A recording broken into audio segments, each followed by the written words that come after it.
Welcome to Twice 5 Miles Radio, fertile ground for conversations worth listening to and remembering. I'm your host, James Nave, always airing first on WPVM-LP Asheville 103.7 and streaming online, WPVMFM.org, the voice of Asheville, heard all over the world and on other community radio stations like KCEI, Cultural Energy Radio out of Taos, New Mexico.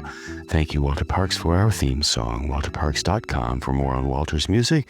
Thank you, Devine Dial, for managing WPVM-FM in Asheville, Robin Collier for managing KCEI, Cultural Energy Radio in Taos, New Mexico.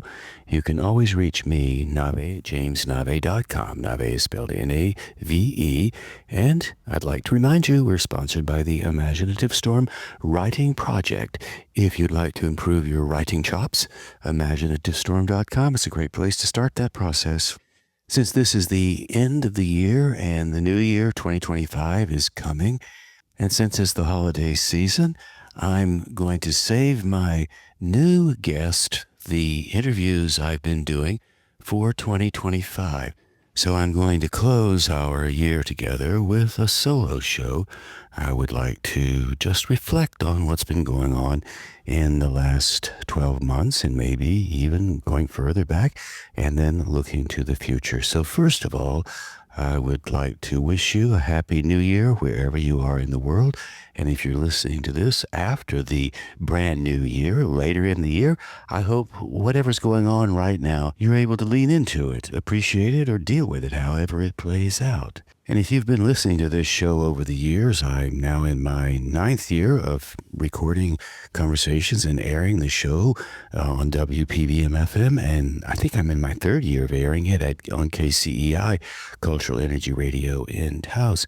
If you've been listening, you know that I often will work with the ideas around poetry, what bubbles up poetically. Last week, if you listened to my solo show, I recited or performed. I have all of those poems memorized. I gave you A Child's Christmas in Wales, Stopping by Woods on a Snowy Evening by Robert Frost, A Visit from St. Nicholas, commonly known as 'Twas the Night Before Christmas by Clement Clark Moore, and Christmas Trees by Robert Frost. And during December, the longest night of the year arrives in the Northern Hemisphere, and the longest day of the year arrives in the Southern Hemisphere when the Earth starts to make its turn from going south to coming back north.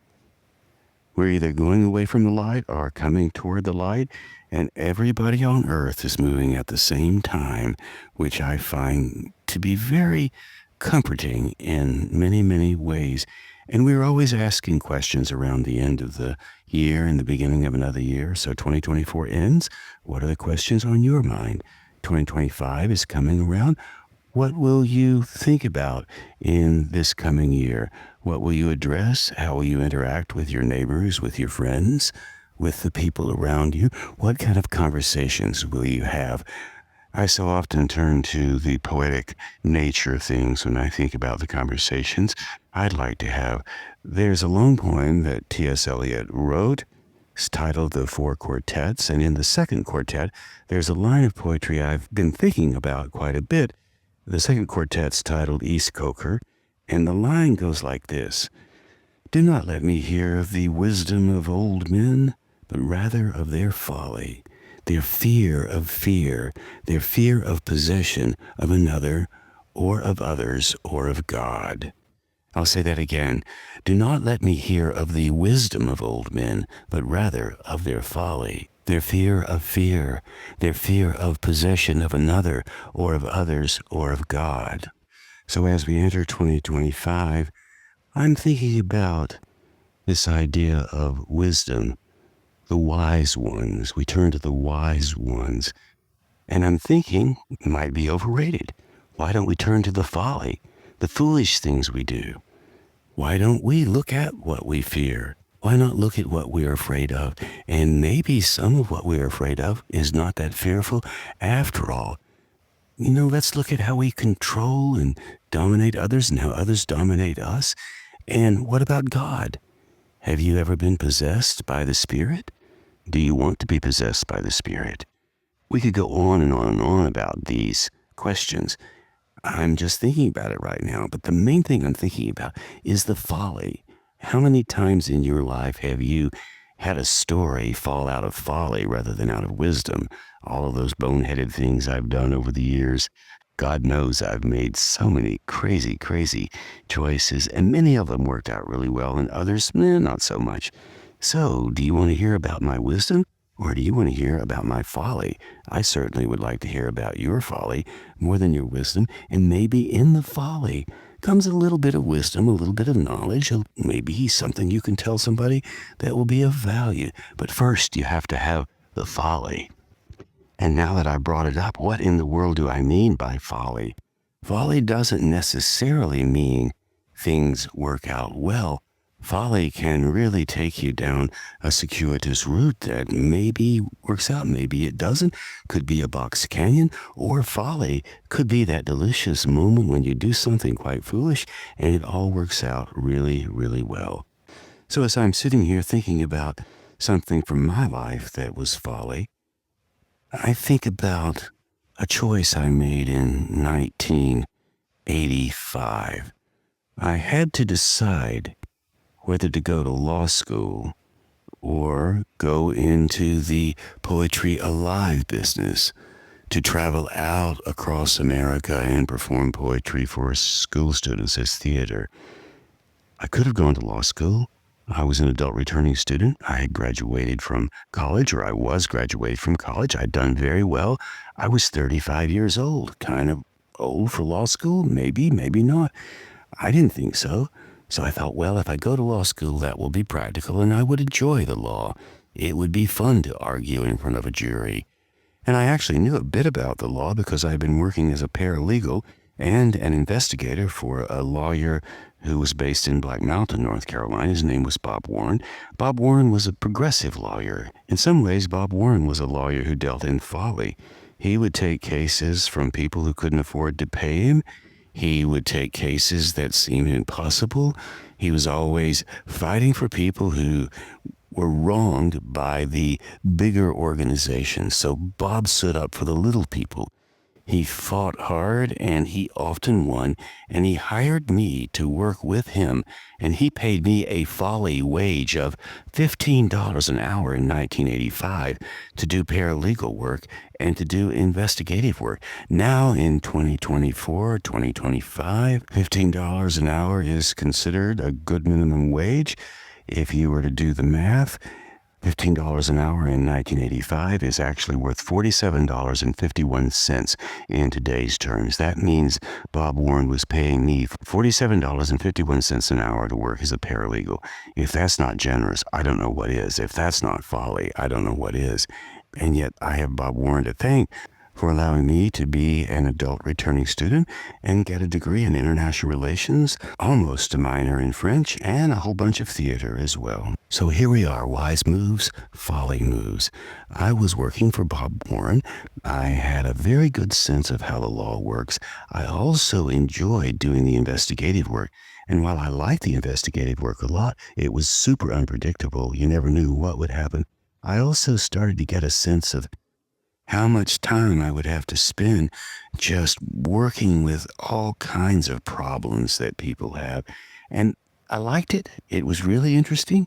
And yet I could feel the weight, the burden, the doubts, the nervousness around it all. Bob Warren never seemed really nervous about it. We called him Shorty, by the way. Everybody knew him as Shorty, so we never referred to him as Mr. Warren or Bob. It was always, hey, Shorty, how are you doing? One day, Shorty ended up with a murder case. He agreed to defend some fellow, and he suspected that fellow was guilty. He felt quite conflicted around this murder case. He told me he didn't really want to do it, but he felt like he had to because the guy didn't have enough money and he didn't have a defense, and it was the lawyer's job to presume innocence and defend the people who needed to be defended.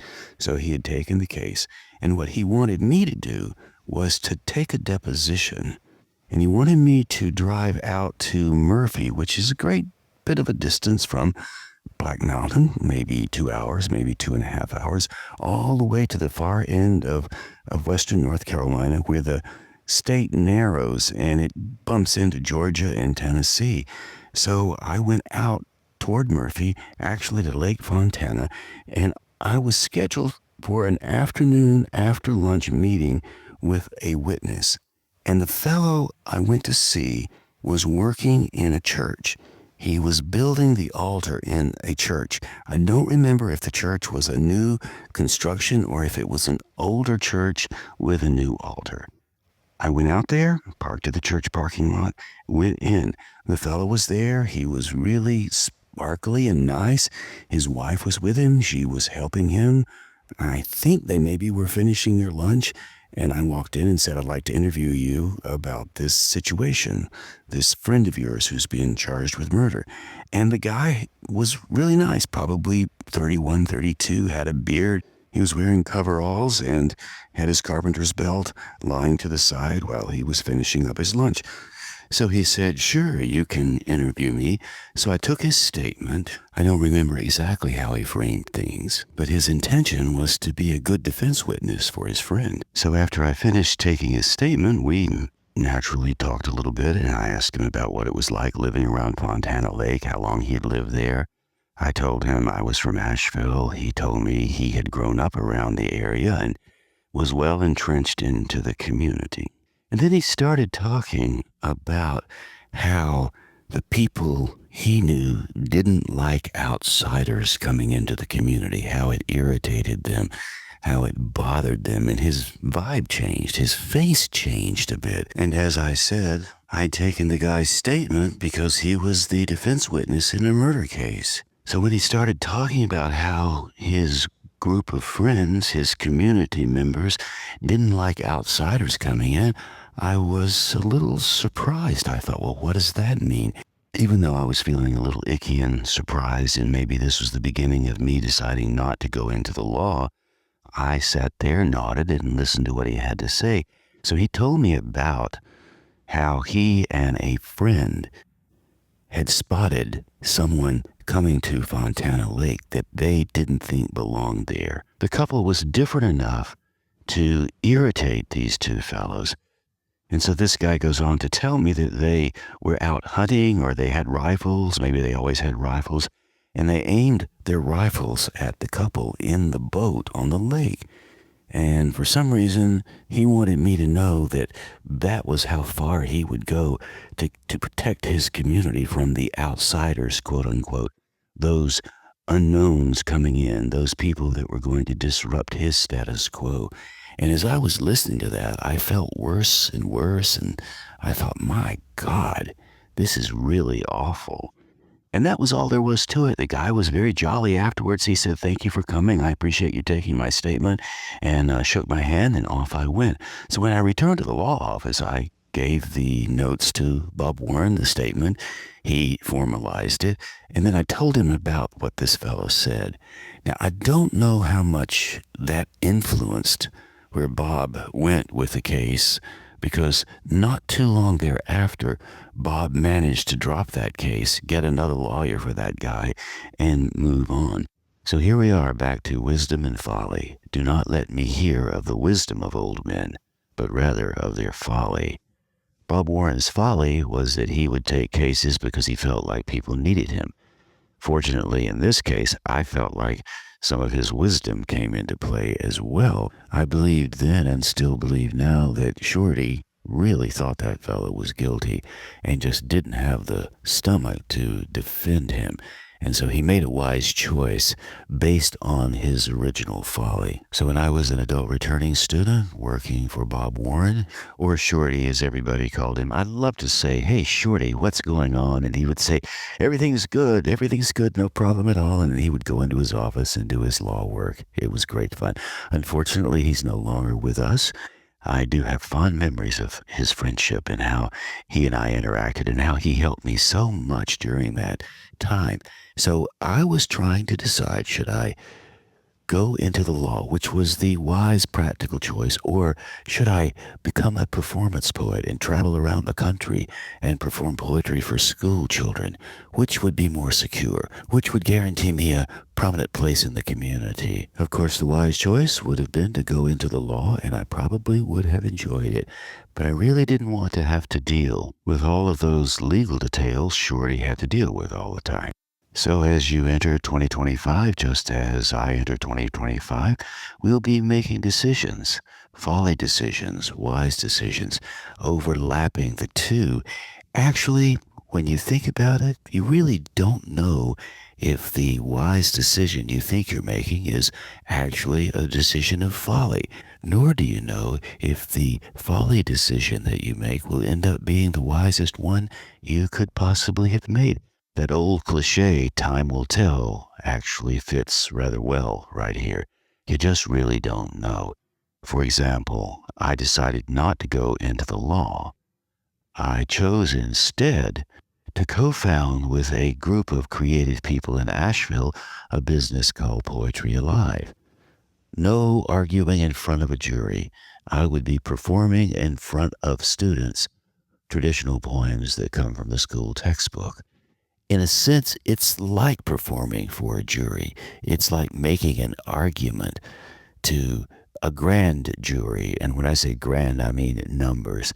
Thousands and thousands of students because of the decision I made to get involved with this group of people in Asheville. Thousands and thousands of students would hear live performances of poems they saw in the textbook and thought were kind of boring. These live performances would bring those poems alive. Thus the name, Poetry Alive. Was it folly to go in the direction of poetry rather than in the direction of law? Many lawyers will point out that the practice of law is like poetry. It's very well organized. It has form. It has a direction. It has a super objective. And in the end, you want to win the argument, win the case. And poetry is exactly the same way. Poetry is well structured. It's very often obviously mathematical. A sonnet, 14 lines, iambic pentameter, with a certain kind of rhyme scheme. If that's not mathematical, I don't know what is. And like a good argument in front of a jury, poetry connects to the emotional interior of the poet. It also engages the emotional aspects of the listeners or the readers. And like a legal case, it doesn't start out clean, like the murder case that Bob Warren finally decided to pass on to somebody else. That started out messy. How can something like that be anything other than a mess? And then you have to clean that mess up, and eventually you finally get everything so well formed that you're presenting it in front of the jury.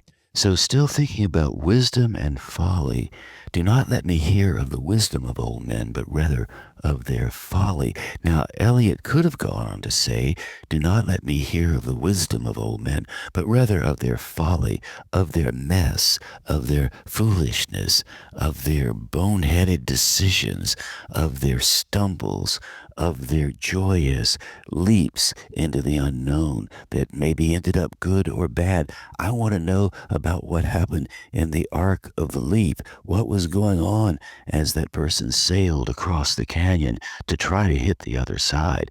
The folly. That's what I want to know about. But it's a lot more than just one thing. It's the messiness of all of it. And when you have an argument for the jury, you start out in mess and you end up in form. When you create poems, when you create stories, when you create writing, you start out with an idea. Maybe it's a messy idea. Maybe it's a poorly formed idea. And you start crafting it mathematically like you're building a house so that eventually there's a form that one can dwell in, one can enter, one can feel at home in. So was it folly for me to choose the performance poetry spoken words category over moving into the legal category? Upon reflection, all these years later, I would say there was wisdom there. I knew what I was doing, even though I didn't quite think I knew what I was doing at the time. Here we are, 2025. There's some wisdom in the idea of thinking that your folly may actually be forming you in ways that will work just fine for you.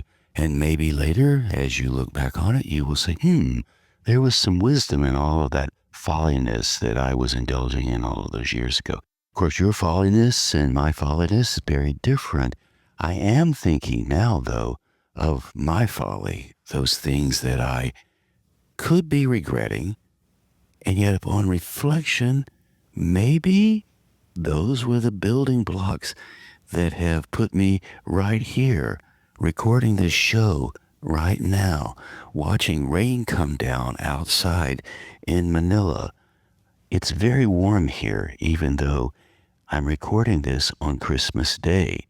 And had I not indulged in all of that folly, all of that performance poetry folly, all of those rehearsals, all of that wallowing around with so many terrific, wonderful people back in those early days, I would certainly have another sensibility, but I don't think I would be able to sit here and have this conversation with you like I'm doing now if I hadn't had all of those experiences, which seem to be very messy. I'm thinking of one right now, very specific experience. I'd been touring around Alabama with a team member. I think it might have been Sally Hayes. We switched out a great deal in terms of the teams. We always traveled in pairs of two. So every time we stepped on a stage, it wasn't a solo act. It was an act of two people on the stage going back and forth with poetry the students studied in the school textbooks. So that afternoon, after the shows were over, Alabama was warm, probably fall because we traveled a lot in the fall. And of course, in Alabama, falls are mild. So I had a habit of going on afternoon walks to explore what the areas looked like. So I'm in Alabama, I'm out for a walk on a paved road, 2-lane, and I can see quite a distance down the road. And in the distance, coming toward me at a very fast pace, it seemed, was a muscle car, a Plymouth Roadrunner. And those cars had big engines in them. Sometimes engines that would generate 425 horsepower. To compare, a basic 4-cylinder Toyota Corolla engine produces 169 horsepower. Since this was a 2-lane paved road, it really didn't matter how much horsepower this Plymouth had. The road limited its speed to maybe 80 or 85 miles an hour. If you wanted to run a risk and it was a straight road, maybe 100 miles an hour. It was fast, and the horsepower also made it roar. If you're driving a Toyota, you know that your Toyota probably doesn't roar much. It just putts along. But a big muscle car roars, just like a Harley-Davidson motorcycle roars. So this muscle car is coming down the road toward me. I see it. I remember it being red, although it could have been blue or black or green. I don't know, really. I don't really remember. But it was a muscle car. And I thought, woo, I better step aside because that car is coming really fast. So I stepped off the road, and it was a bright sunny afternoon. And the guy in the car on the rider's side leaned out of the window and threw a beer can at me full of beer. And I didn't expect it. And before I knew it, it whisked by my ear like a flock of birds. And I turned, and there the Plymouth went down the road still fast. I don't know if the driver and the rider were laughing or not. And the beer can, it was a 16-ounce beer can, whirled along behind the Plymouth, and it finally stopped on the road somewhere. And it had so much speed that it took quite a while for the rolling to stop and the can to come still on the shoulder of the road. And it missed me by a half an inch, a quarter of an inch. It was very, very close. Messy. That's a messy story. And yet, in the messy story, there is form. Is there wisdom in that story? There's certainly folly. People would say never walk along a road because you never know what might happen. Would I do it again? I probably would. I probably think this will only happen once in my life, which of course is not true because all kinds of things happen as you move through your life. One thing for sure that happened, I remember the story. I don't think of it much. Occasionally it'll pop through my mind, and yet it's there, and I'm able to tell it now and then, like I just did right now. So obviously, had I chosen to go into the law, I would have been in a law office preparing a case. I certainly wouldn't have been on a road in Alabama walking west toward the sun while the Roadrunner was driving east toward me. And I think upon reflection, I'd prefer to have the story. and the memory of the Roadrunner and the sun and me walking around Alabama collecting the images and the ideas and the differences that I saw during that afternoon. And to have such a powerful memory of the beer can rolling over and over down the road and the beer kind of splashing out of it as it went, that's worth something. It can fit in somewhere. And for now, it's fitting in right here.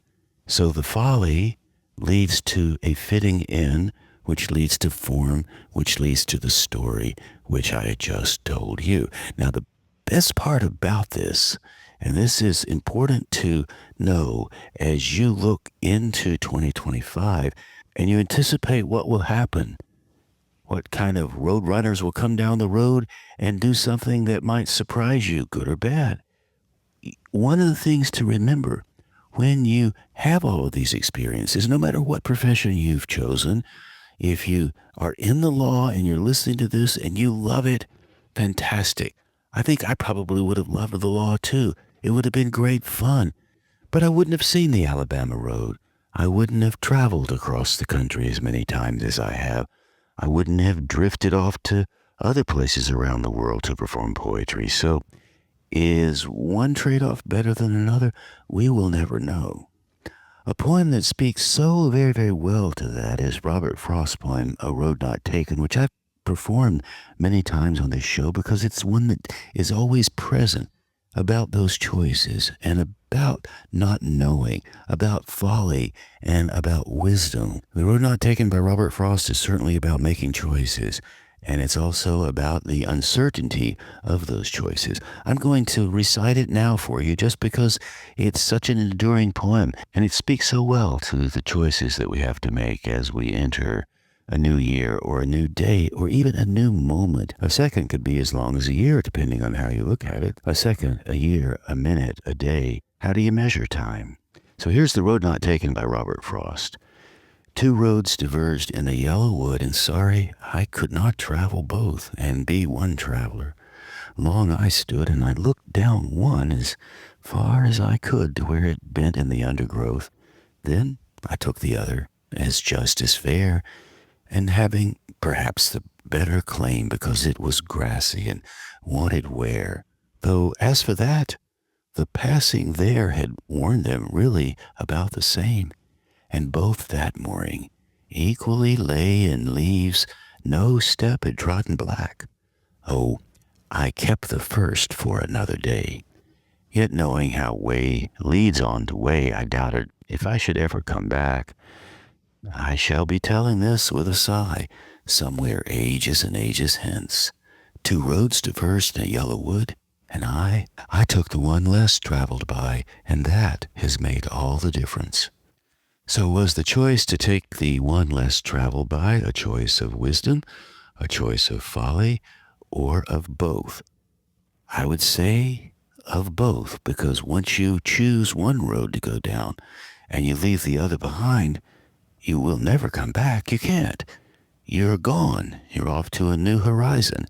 And you do have the memory of looking down the first road, but you'll never have the memory of going down it because, hey, you didn't go down it.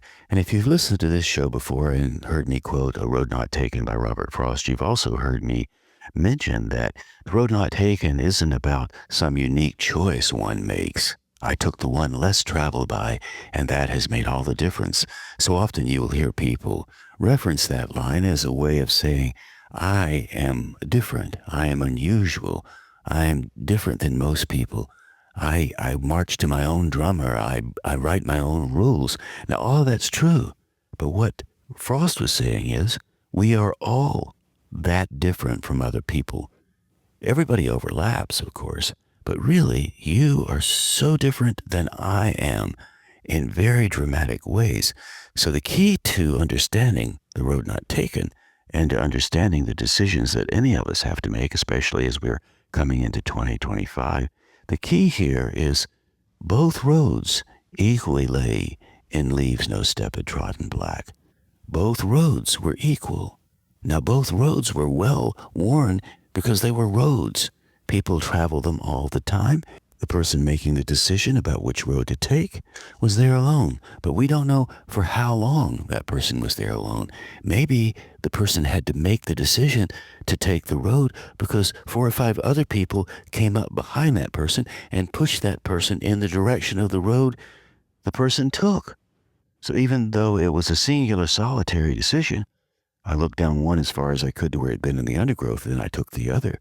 We don't know what motivated that person to make the decision to take the road the person took.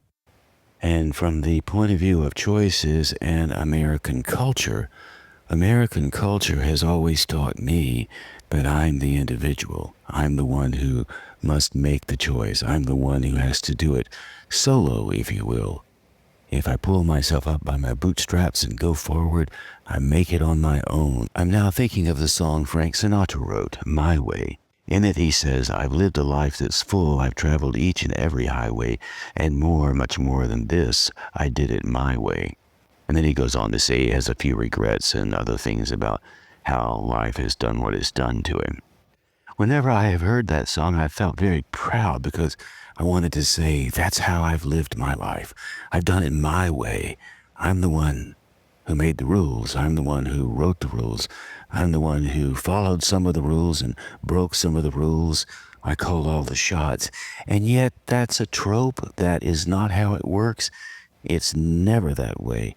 In order for you and for me to make our way into 2025, as we've done so far up until this point, while we do go solo, and yet we enter the world alone, and we leave the world alone.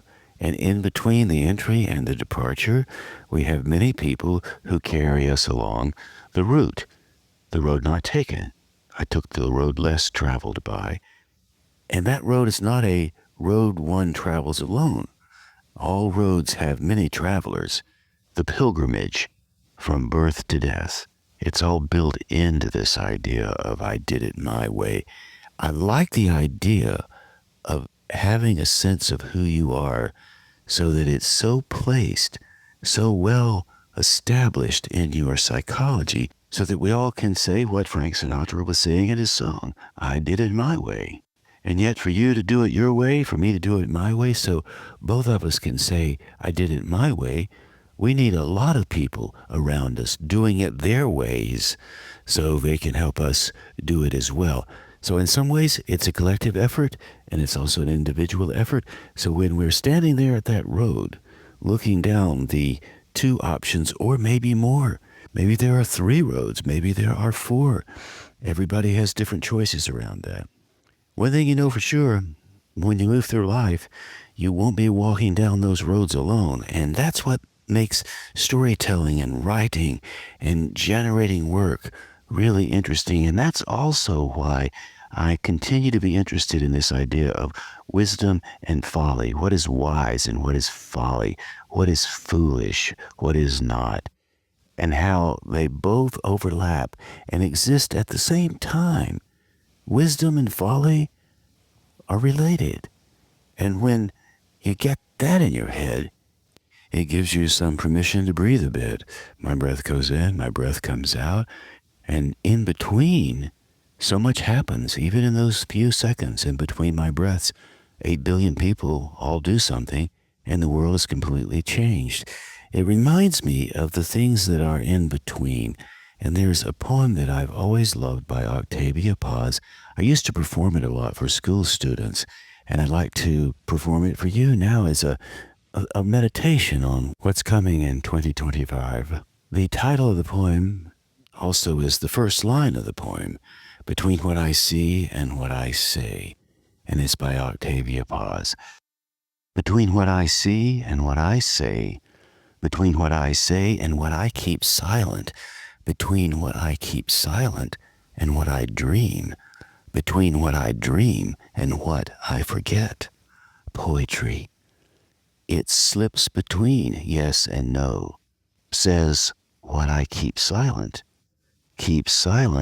what I say, dreams what I forget.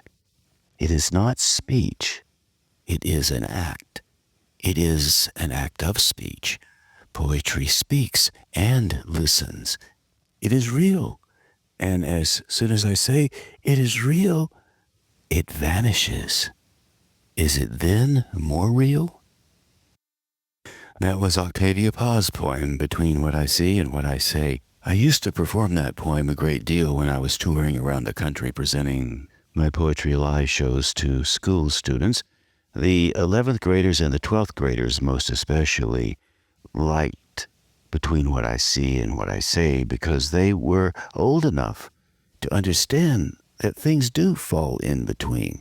There is the invisible and there is the visible.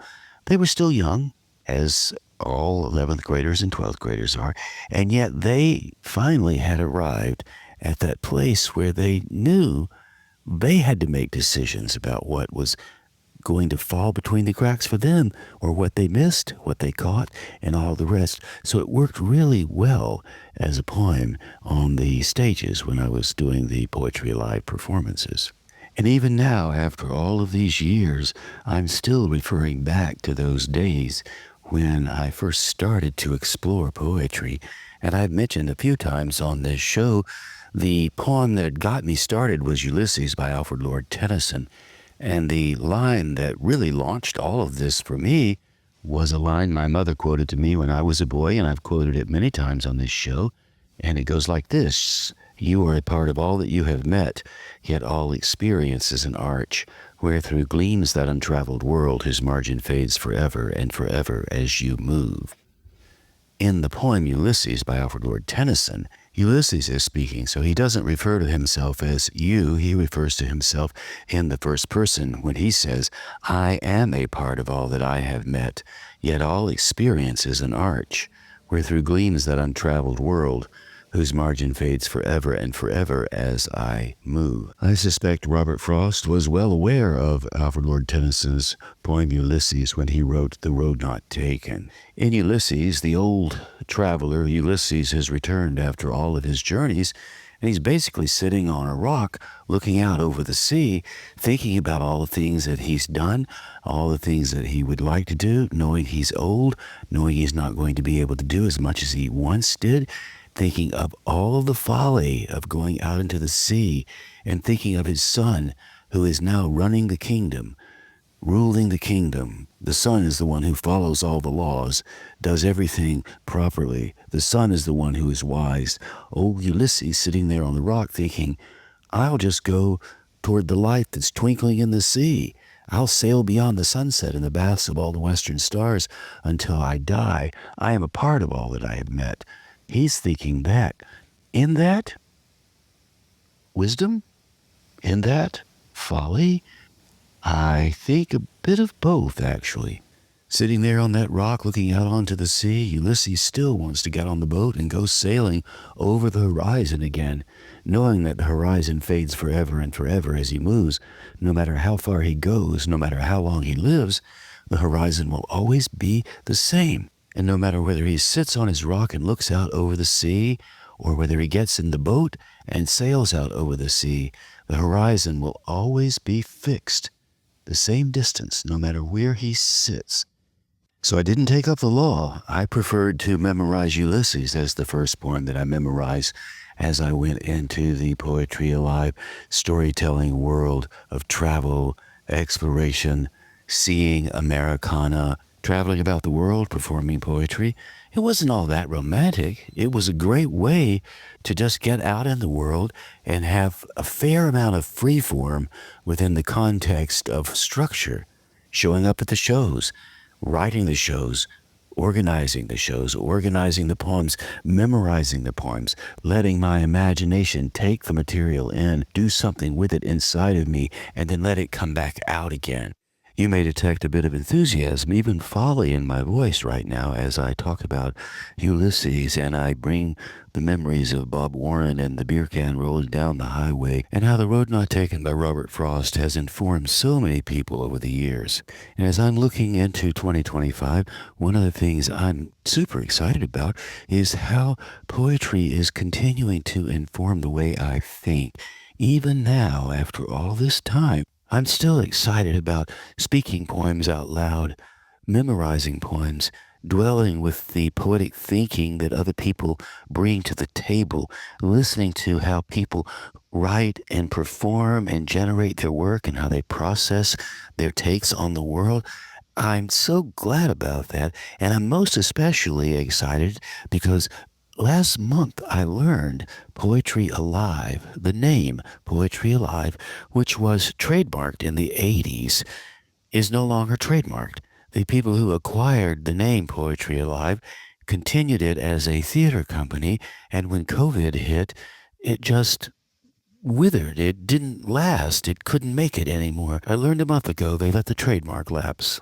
And I have to say, I was rather excited about that because the name is available to use. I did Google Poetry Alive and discover not much is out there, even though over the last many, many years since 1984, when I first did the first Poetry Alive show with my creative collaborators, Bob Falls, Cal Groshish, Ron Evans, Laura Sims, who came down from New York, Jackie Leiden, who was a correspondent from NPR, showed up in Asheville and did a piece that aired on All Things Considered about Poetry Alive. It was a fantastic experience, actually. Connie Reagan Blake was around, and so too was Barbara Friedman, both of whom still live in Asheville. And when Bob Falls and I did the first show, that was the launch of Poetry Alive, which was in August of 1984. Was it folly? Was it wisdom? I think it was a little bit of both, actually, because we worked very, very hard to make that show in August happen, as well as building out many, many shows afterwards. And one of the reasons I'm so excited about the name Poetry Alive coming back into usage, I can use it again now. Previously, I wasn't able to because it was, in a sense, under contract, and I had to move on and use other names to describe something that I really had a big role in helping to invent. And I have to tell you, I want to give James Wilson credit for helping with this name. James Wilson and I were printing T-shirts back in the day, back in the 80s when I was an adult returning student. I was also working as the investigator for the lawyer. I did many different jobs to keep the ball rolling, right? Folly, wisdom. I just showed up and we were printing T-shirts, Airy Design T-shirts. And we were printing those T-shirts at the end of Reams Creek Road in Weaverville. James Wilson had converted an old grocery store, a country store, into a screen printing studio. James and I were sitting around the studio just talking about life, and I was telling him all about how much fun I was having memorizing poetry and how much of a challenge it was and how so much doubt came into play and how my memory didn't work the way I really wanted it to. And I was going through all these great stories, and I was telling him a bit about the shows that we had already done, and we didn't have a name for what we were doing. And so James and I were sitting in his studio talking about a name. Wonder what kind of name we could have. And poetry, it's got to have poetry in it. It's got to poetry vital, poetry living, the poetic storytellers. And we were fumbling around like crazy. And then I remember James stopped for a moment and he said, Saturday Night Live. Saturday Night Live. Poetry Live. Saturday Night Live, Poetry Live. What about Poetry Alive? He said. And I said, yes, that is the name, Poetry Alive. Now, James Wilson was an excellent designer. He could design cars, he could design houses, he could paint, he could design posters. The guy could draw anything, and he could draw it realistically, and I was always in awe of his ability to take a concept and turn it into a logo. This was long before AI. This was long before any of the digital stuff. This was when it happened on napkins, happened on little scraps of paper. We were in his studio surrounded by napkins, scraps of paper, and some old pizza, right? The window was open. The stream was loud outside. I could hear it in the studio. And James said, Poetry Alive. Here, I'll draw you a logo. And he drew the logo in 10 seconds. It was very, very quick. Poetry Alive, and put an exclamation point by the end. And he said, here's your logo. and he turned it into a proper form so we could have it printed. And that became the trademark logo for Poetry Alive. So James Wilson gets full credit, in my view, for coming up with the name Poetry Alive. I was quite attached to the name. It was part of my identity. It was the energetic form that gave me the sense that I could go on and memorize all these poems. And I did that. I did that so much. So much so, I ended up with maybe 600 of them memorized. Now, I forgot most of them. I can't remember all of those pieces, but I did take them in. They're in there somewhere in my imaginative intelligence, wallowing around in my system as I speak right now. So Poetry Alive became a lot more than a name for me. It became a call to action. It became a green light for permission to bring the artistic sensibilities I always had floating around inside of me, to bring them to life, to let them become more and more, to let them grow, to let them spirit out. And we did indeed turn Poetry Alive into a functioning business that was presenting material, theater shows for school students all over the country. 7 teams of people were traveling around. And when I say traveling around, I mean all over the country. California, New England, Florida, all over the Southeast, the Midwest, anywhere anybody would book a show.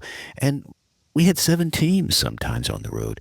It was like being an air traffic controller trying to organize all of those teams. And I did that, and I loved it. And as Poetry Alive evolved, it moved into more of a theatrical offering. The shows became set, so the teachers understood exactly what they were going to get. When we first started to do it, it was more of a storytelling sensibility, more free form. And I understood even then why it had to go in that direction. But the more it went in that direction, the more its life seemed to become more fixed. It didn't have as much vitality in my mind. I did sell my share to the company, Iambit Productions, which was then owned by Bob Falls, and I moved on my way, and I left the name behind. I didn't leave the poetry behind. It continued to influence me, and still to this day, it keeps on influencing me. Lately, this past year, as I talked about a bit on this show, I've been memorizing poems a lot more. I've been recalling all of the old poems that I once knew with Poetry Alive. So as I've been walking around for the last 6 months, bringing back all those old poems I memorized all those years ago, not only have I brought the poems back, but I've brought a great sense of enthusiasm back, like I felt early on when I was at the Storytelling Festival in Jonesboro, Tennessee, watching the storytellers. One of my biggest regrets, if you will, of what happened with Poetry Alive, it did go in the direction it needed to go in. For it to be a viable commercial business, it had to become a lot more standardized. I always wanted it to go in the direction of the more free-form, improvisational sensibilities. I suspect if it had gone in that direction, and if I had taken it in that direction, probably wouldn't have had as big an impact. Poetry Alive survived for 30 years. Millions of school students saw poems performed on stages all over the U.S. and in the international schools around the world. So it did actually achieve what it needed to achieve. It did influence the way the culture has poetry in it now. So I'm really grateful for that. I'm also grateful that Poetry Alive is now available for me to use again. I can play with it. Guess what? You can play with it too. You can bring the poems in your life alive. You can bring whatever you want alive. The idea of things being alive, the idea of things living, I find that to be dramatically important. And I think it's really essential that we embrace those sensibilities as we enter 2025. Am I talking folly here? Do not let me hear of the wisdom of old men, but rather of their folly, their fear, their fear of possession of another, or of others, or of God. Do not let me hear of the wisdom of old men, but rather of their folly, their fear of fear. That's the line I haven't been talking about, their fear of fear. How much of what you fear deserves to be feared? Maybe it's not as fearful as you think. Maybe stepping out on a stage and reciting a poem, not as fearful as you think. Maybe bringing poetry alive in the world, allowing it to live in our language, in our thoughts, in our sensibilities. Folly? Of course it's folly. Is it wise? Absolutely it's wise. Is it serious? Yes, it is serious. Serious in the sense that I encourage you to commit in a serious way to the folly in your life as you enter 2025.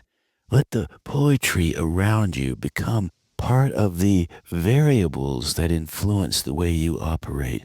And what do I mean by the poetry around you? Look at where you are right now. View the room you're in. View the highway you're driving down. View the scene off of your front porch. View the street you're walking down if you're listening to this as a podcast. Whatever you're viewing, that's the poetry of things right now, right here. Whatever road you're walking down is the road you've chosen to walk down. And on that note, I'll give you one of my poems to open 2025 for you.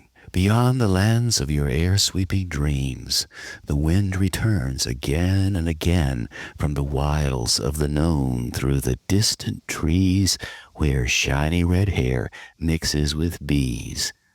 The sky above and the earth below, along the rivers that always flow beyond where you're standing, past what seems, will redeem your dreams when your breath floats high in the crow-eyed sky. On this good day, travel alone, with little thought for what you own. Walk with yourself through the perfumed sage, or go to the shore where the curlews play, and you can too, for a moment or so, until the wind tells you it's time to go to who you are, to what you know, to where you soar, near or far, on the red-headed wind in your sky of bees. And that poem I've titled Beyond Where You're Standing. And indeed, we're standing at 2025, so here we are, also standing at the end of this show. Like I said earlier, I have lots of guests lined up for 2025, and I'm most grateful to be able to continue on into my 9th year interviewing people. I can't tell you how much I've learned over the years, engaging, asking questions, and moving along. I also have grown quite fond of exploring my own thoughts for a whole hour with you. So I do appreciate very, very much that you have listened to some of this. Maybe you even listened to all of it. If you have some thoughts on what you would like for me to reflect on, if you have questions that you think are worth exploring in this crazy world that we live in right now, I would love to hear from you. And I would like to know what they are. And I'd be glad to try to address it. And before I sign off, I would just like to encourage you to do whatever it is you're thinking about doing. If you have that tug, go ahead and do it. We're generating stories all the time, and we deliver our stories in many, many, many different forms. Sometimes you write them down. Sometimes you tell them, as I've done now. You make a podcast out of it. Sometimes you just signal them with no vocals at all to somebody across the valley. Hey, I'm over here. Are you over there? And you wave back and forth to each other. There are many, many ways to tell your stories and many ways to engage in the creative process. And all you need a location, you need some action, and you need a thing. Put a person in a location and give it some action, and you have a story. Jack be nimble, Jack be quick. Jack jumped over the candlestick. That's a story. What would happen if Jack jumped over the candlestick and he saw 10,000 more candlesticks he had to jump over? What would happen if Jack jumped over the candlestick and he singed his trousers and they caught fire as he landed? What would happen if Jack didn't get over the candlestick? Two roads diverged in a yellow wood, and sorry I could not travel both. I am a part of all that I've met, yet all experience is an arch, where through gleams that untraveled world, whose margin fades forever and forever as I move. Here's to the rolling beer can out there in a southern state, Alabama. Here's to Bob Warren. Here's to Poetry Alive. Here's to all the people I've known and I'm looking forward to knowing. And here's most especially to you listening to this show. Happy New Year. Enjoy what comes up. And if you have burdens to bear, try to bear them with your friends. And if your friends have burdens to bear, take a little load off their shoulders and carry some of it for them. So on that note, thank you ever so much for listening to Twice 5 Miles Radio, fertile ground for conversations worth listening to and remembering. I'm your host, James Nave, always airing first on WPVMLP Asheville 103.7 and streaming online, WPVMFM.org, the voice of Asheville, heard all over the world, and on other community radio stations like KCEI, Cultural Energy Radio, out of Taos, New Mexico. Thank you, Walter Parks, for our theme song, walterparks.com for more on Walter's music. Thank you, Devine Dial, for managing WPVMFM in Asheville, and Robin Collier for doing the same in Taos. Please remember, I'd love to hear what you're up to, and you can make that happen by an email, Navé@jamesnave.com. That's where I am, and I would love to hear from you. Tell me your story. What is your poetic disposition like? What kind of roads have you stood at, and what decisions have you made? Do you regret them? Are you happy about them? Folly, wisdom. I'd love to know. And I'd like to remind you that we're sponsored by the Imaginative Storm Writing Project.